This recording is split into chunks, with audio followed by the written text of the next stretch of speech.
Your salary doesn't align with our new compensation structure, Sloane Reeves said flatly, her manicured hands folded neatly on the polished conference table. 2 security guards hovered by the door, their presence making the implication clear.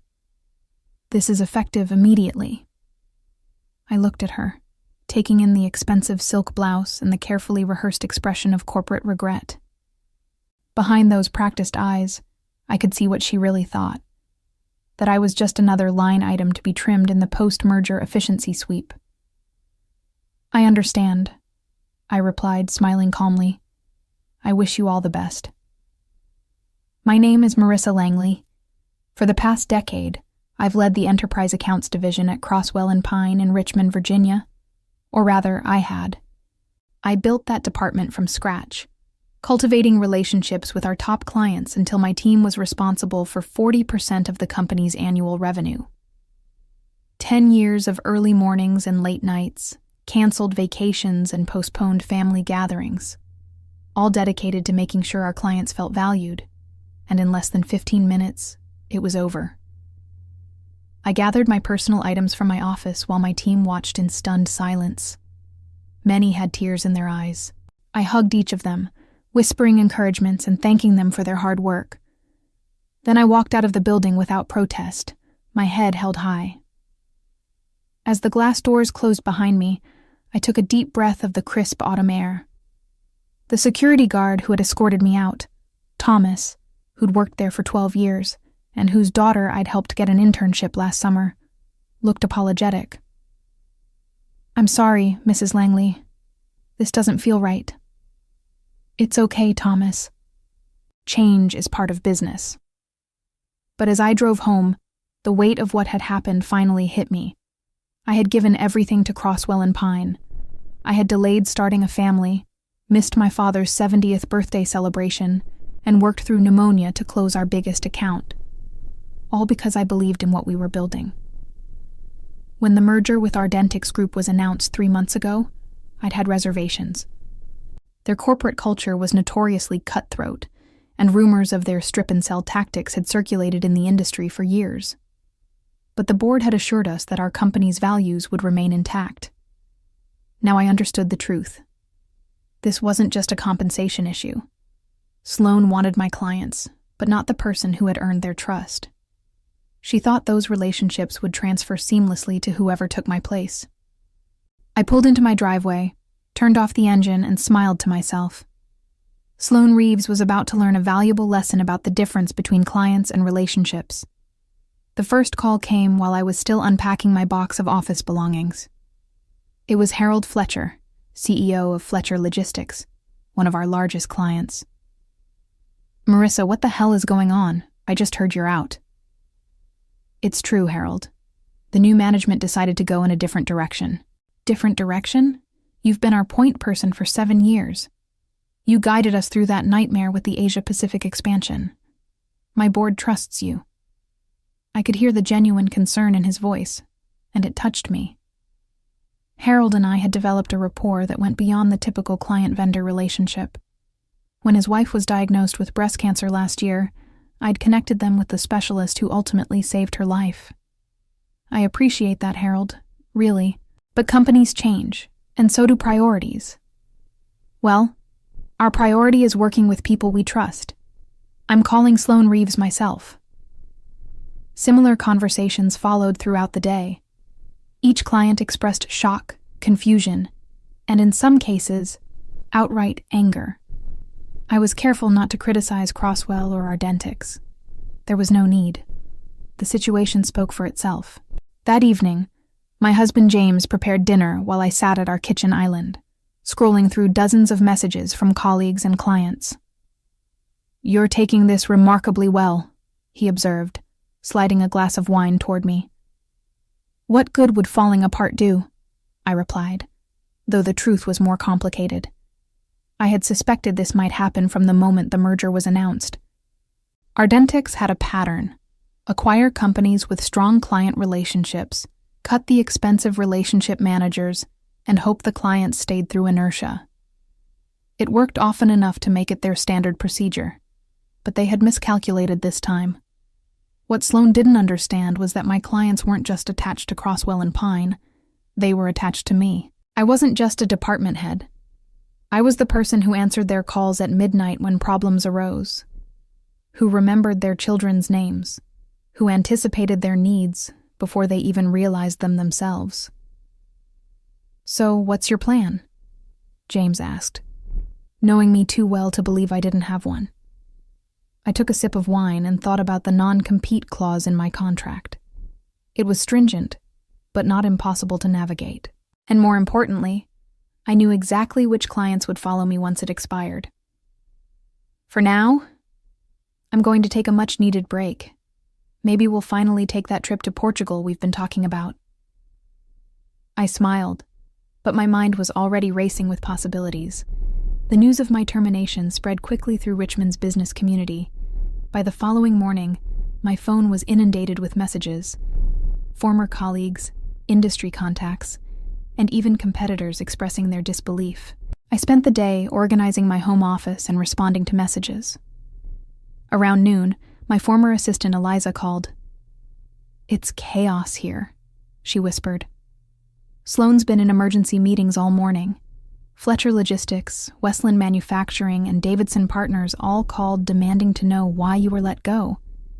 "That sounds stressful," I said neutrally. "Marissa, she's telling everyone that you were asking for an unreasonable compensation package after the merger, that you were being difficult." I laughed softly. "That's interesting, considering I was never even given the opportunity to negotiate. Everyone knows it's not true. Your team is furious. We're all updating our resumes." After we hung up, I sat back in my chair, contemplating. Sloan was already crafting a narrative to justify my termination. It was predictable, but short-sighted. The clients knew me too well to believe I'd put personal gain over their needs. Later that afternoon, I received an unexpected visitor. Gerald Davidson himself, the 80-year-old founder of Davidson Partners, was standing on my front porch. "I hope I'm not intruding," he said when I opened the door, leaning slightly on his cane. "But some conversations shouldn't happen over the phone." I invited him in and made tea. Gerald had been my first major client when I joined Crosswell and Pine. He had taken a chance on me when I was still proving myself, and that trust had evolved into a friendship that transcended business. "I spoke with Sloan Reeves this morning," he said, his weathered hands wrapped around the teacup. "She fed me some nonsense about restructuring and compensation packages." "That seems to be the official line," I replied. "Marissa, I've been in business for over 50 years. I know when someone's trying to sell me a load of garbage." He set down his cup firmly. "Davidson Partners has been with Crosswell and Pine because of you. When my grandson had that problem with substance abuse, you found him the treatment program that turned his life around.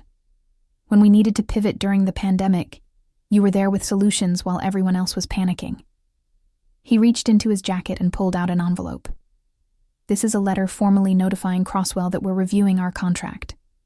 I wanted you to know before they did. Gerald, I appreciate your loyalty, but I don't want you to make business decisions based on personal feelings." He smiled, the wrinkles around his eyes deepening. "This is a business decision. Without you there, the quality of service will decline. It's that simple." After Gerald left, I sat with the knowledge that the first domino had fallen. Not because I had pushed it, but because relationships built on genuine care and trust have their own momentum. The realization was both sobering and empowering. I hadn't been just doing a job all these years. I had been building something invaluable. 3 days after my termination, I received a call from a number I didn't recognize. "Marissa Langley speaking." "Marissa, this is Diane Reynolds from Ardentix Legal." Her voice was clipped, professional. "We've noticed some unusual activity with our key accounts and wanted to touch base." I moved to my home office window, gazing out at the maple tree in our front yard, its leaves turning brilliant shades of orange and red. "I'm not sure how I can help with that, Diane. I no longer work for the company." "Yes, but we believe you may be contacting our clients and potentially violating the terms of your non-compete agreement." I had anticipated this call. Sloane was feeling the pressure and looking for someone to blame. I haven't solicited any business or contacted any clients with the intention of taking their business, I replied truthfully. If clients have reached out to me personally, that's their prerogative. We have reason to believe you're actively undermining the company. That's simply not true, Diane. I've been nothing but professional, but I can't control how clients react to my departure. After a tense back and forth, Diane ended with a thinly veiled threat about legal consequences if I violated my agreement. I hung up, unfazed. Later that day, James came home early from his job as a professor at Virginia Commonwealth University. I bumped into Benjamin Wright at the coffee shop, he said, mentioning a mutual friend who worked on Crosswell's board. He says all hell is breaking loose. Apparently, 4 major clients have formally requested meetings with the board to discuss your termination. Really? This was faster than I'd expected. Benjamin said Sloane's been trying to handle it herself, but the clients are insisting on board involvement. They're questioning her judgment. I allowed myself a small smile. That's interesting. He also mentioned they had an emergency financial meeting. They're projecting significant losses if these clients leave. Over dinner, we discussed what this might mean. James studied me with a knowing look. You're planning something, aren't you? I twirled spaghetti around my fork. Let's just say I'm considering my options. The truth was, I had spent the day researching what it would take to start my own consulting firm. My non-compete prevented me from directly soliciting Crosswell's clients for a year, but it didn't prevent me from establishing my own business. And if clients happened to follow me once they were no longer contractually bound to Crosswell, well, that would be their decision. The next morning, Eliza called again. They're trying to replicate your client notes, she said. Sloane has the account managers combing through every interaction you documented, trying to piece together the relationships. I nearly laughed out loud. My client notes were meticulous, yes, but they couldn't capture the nuances of relationships built over years. They couldn't record how I remembered that Fletcher's daughter was allergic to shellfish when ordering catering for meetings, or how I always sent Davidson a bottle of his favorite bourbon on his birthday, or how I'd helped Westland's CFO navigate a personal crisis that had threatened to derail a major deal. How's it going for them? I asked. Terribly. Sloane had a call with Fletcher Logistics yesterday that ended with him yelling that reading Marissa's notes isn't the same as being Marissa. After hanging up, I opened my laptop and continued working on my business plan. I called it Langley Strategic Partners. Straightforward and professional. I began drafting a website and creating service packages. As I worked, my phone buzzed with a text from an unknown number. This is Vivian Park from Westland. Dinner tomorrow? There's something I want to discuss. Interesting. Vivian was Westland's CEO, a brilliant tactician known for her direct approach. I'd be delighted, I responded, curious about what she had in mind. Vivian chose a quiet, upscale restaurant on the outskirts of Richmond for our dinner. She was already seated when I arrived, her expression brightening as I approached the table. Marissa, thank you for coming, she said, standing to embrace me briefly. I've missed our conversations. It's only been a week, Vivian, I laughed. A week too long. She gestured for me to sit. I hope you don't mind, but I've invited a few colleagues to join us. Before I could respond, I spotted Harold Fletcher and Gerald Davidson being led to our table.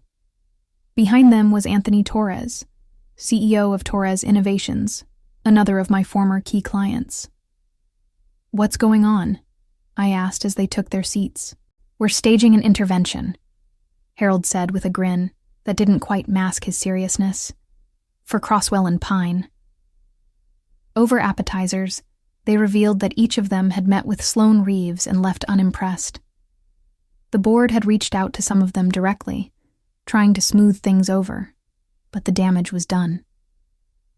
She tried to tell me that your departure wouldn't affect our service level, Anthony said, shaking his head. Then couldn't answer basic questions about our upcoming product launch, information you've had for months. The bigger issue, Vivian added, is trust. How can we trust a company that discards someone like you so carelessly? It shows a fundamental misunderstanding of why we do business with them. I listened, touched by their loyalty but cautious. I appreciate the support, but I don't want to be the reason your companies make decisions that might not be in your best interests. Gerald Davidson tapped his water glass with a spoon. That's precisely why we're here, Marissa. This is about our interests. They had a proposition. They knew about my non-compete agreement, but they also knew it would eventually expire. In the meantime, they wanted to know if I was planning to start my own firm. We've discussed this among ourselves, Harold explained. We're prepared to wait out your non-compete period. When it expires, if you have your own consultancy, we want to be your first clients. We're not asking you to violate any agreements, Vivian clarified. We're just telling you that we'll be reviewing our options when our contracts with Crosswell come up for renewal. I was stunned by their coordinated approach. What about your current projects? We'll fulfill our contractual obligations, Gerald said, but we won't be expanding our services with them, and when the time comes. The implication was clear. They were offering me a lifeline, a guaranteed client base once I could legally work with them again. This is overwhelming, I admitted, in the best possible way. Anthony leaned forward. There's more. We've been talking to other businesses in our networks. There's significant interest in your services, Marissa. People who have heard about how you work, who want that same level of attention and understanding. As dinner progressed, we carefully avoided discussing specific plans or making concrete arrangements that might violate my agreement. Instead, we talked about industry trends, their business challenges, and my perspectives on strategic growth. By dessert, I felt a renewed sense of purpose. These weren't just clients mourning the loss of a service provider. They were allies who valued what I brought to their businesses. As we prepared to leave, Vivian pulled me aside. We heard Sloan has been implying you were difficult during the transition. We all know that's not true, and we've made that very clear to the board. I drove home that night with my mind racing. The dinner had confirmed what I suspected. The relationships I had built were strong enough to withstand this transition.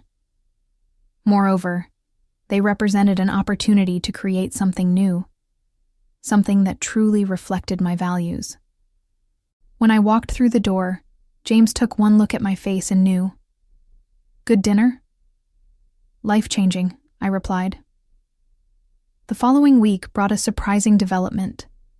I received an email from Lawrence Bennett, chairman of the board at Crosswell and Pine, requesting a meeting. I agreed, suggesting we meet at a neutral location, a quiet cafe near the river. When I arrived, Lawrence was already there, looking considerably more haggard than when I'd last seen him at the company holiday party 6 months earlier. Thank you for coming, Marissa, he said, shaking my hand firmly. I appreciate your willingness to talk. Of course, Lawrence. What can I do for you? He sighed, running a hand through his silver hair. I'll be direct. The board is concerned about the client response to your departure. We've received formal letters from 6 major accounts expressing their disappointment and indicating they're reviewing their contracts. I nodded, keeping my expression neutral. I understand that must be challenging. It's more than challenging. It's potentially catastrophic. He leaned forward. Marissa, the board feels your termination may have been hasty. We'd like to discuss your return to the company. I had suspected this might happen, but hearing it still sent a jolt through me. In what capacity? We're prepared to offer you a promotion, Senior Vice President of Client Relations, reporting directly to the board. A significant increase in compensation, of course. And Sloan? She would remain CEO, but your division would operate with considerable autonomy. I took a sip of my coffee, considering his offer. It was tempting, a vindication of sorts, but something felt wrong about it. What happens to my team? The people who are currently trying to manage my client relationships? Lawrence hesitated. There would be some reorganization, naturally. Translation. Those people would be pushed aside to make room for me. The same callous approach that had been used with me would be applied to them. I appreciate the offer, Lawrence, but I need to consider it carefully. He looked relieved, clearly having expected an immediate rejection. Of course. Take the weekend to think about it. After he left, I called James to share the news. Are you considering it? He asked. I don't know, I admitted. It would be easier than starting from scratch. But it would mean working under the woman who fired me without cause, in a company culture that's shifting away from everything I value. That evening, I received another surprising call from Eliza. I shouldn't be telling you this, she began, her voice hushed. But Sloan had another meltdown today. Westland Manufacturing informed her they won't be renewing their contract when it expires next quarter. She's blaming everyone but herself. How are you holding up? I asked, concerned for my former team. It's getting worse. 2 of the account managers have already quit. The rest of us are just trying to keep things from completely falling apart. After we hung up, I sat in my home office for a long time thinking. The board's offer represented the easy path, back to the familiar, with the added satisfaction of Sloan having to acknowledge her mistake. But returning would mean compromising on the vision that had been forming in my mind since my termination. Langley Strategic Partners could be something different. A firm that truly prioritized relationships over transactions, that saw clients as partners rather than revenue streams. I picked up my phone and dialed Lawrence's number. I've made my decision, I told him when he answered. I appreciate the offer, but I must decline. Marissa, please reconsider. My decision is final, Lawrence, but I wish you and the company all the best. As I hung up, I felt a weight lift from my shoulders. Sometimes the hardest decisions are the ones that ultimately set us free. 6 months passed quickly. I spent the time meticulously building the foundation for Langley Strategic Partners. I secured office space in a renovated historic building downtown, developed a comprehensive service model, and hired a small but talented team, including Eliza and 2 other former colleagues who had left Crosswell and Pine. I was careful to adhere strictly to my non-compete agreement, focusing on developing relationships with businesses outside of Crosswell's client base. Word spread quickly in Richmond's business community, and I found myself fielding inquiries from companies I'd never worked with before. Meanwhile, the situation at Crosswell and Pine continued to deteriorate. Through the grapevine, I heard that Fletcher Logistics had reduced their contract by 60%. Davidson Partners had shifted all new projects to other firms. Westland Manufacturing had not renewed their contract at all. The morning my non-compete officially expired, I woke up feeling oddly calm. This was the day I had been working toward, but there was no need to make dramatic moves. The groundwork had already been laid. I arrived at the office early and had just settled at my desk when my phone rang. Is today the day? Harold Fletcher asked without preamble. I smiled. It is. Excellent. I'm sending over the contract we discussed. We've been holding this project specifically for you. By noon, I had received similar calls from Vivian, Gerald, and Anthony. By the end of the week, Langley Strategic Partners had signed contracts with 5 former Crosswell clients, representing nearly $2 million in annual revenue. I hadn't poached a single client. I hadn't needed to. They had come to me of their own accord, precisely as we had discussed that night at dinner 6 months earlier. The most satisfying moment came when my assistant forwarded an email that had been sent to my new company address. It was from Sloan Reeves, requesting a meeting to discuss potential collaboration opportunities. I politely declined. 1 year after my termination, Langley Strategic Partners had grown to a team of 15, serving 22 clients across various industries. We had moved to larger offices and were developing a reputation for excellence and integrity. I was reviewing quarterly projections when Eliza knocked on my office door. "You have a visitor," she said, looking slightly uncomfortable. "Sloan Reeves." I raised an eyebrow. I don't recall having an appointment with her. You don't. She just showed up and insisted on seeing you. I sighed. Send her in. Sloane entered my office, looking far less polished than she had the day she fired me. The confident posture was gone, replaced by a tense, almost desperate energy. Marissa, thank you for seeing me, she began, taking the seat across from my desk without waiting for an invitation. What can I do for you, Sloane? She took a deep breath. I'll be direct. Crosswell and Pine is struggling. We've lost 40% of our revenue since your departure. The board is considering drastic measures, including a potential sale of the company. I waited, suspecting there was more. I wanted to propose a merger between our companies. Your client relationships combined with our infrastructure could be powerful. The irony was almost too perfect. A merger, I repeated. Yes, with you taking a leadership role, of course.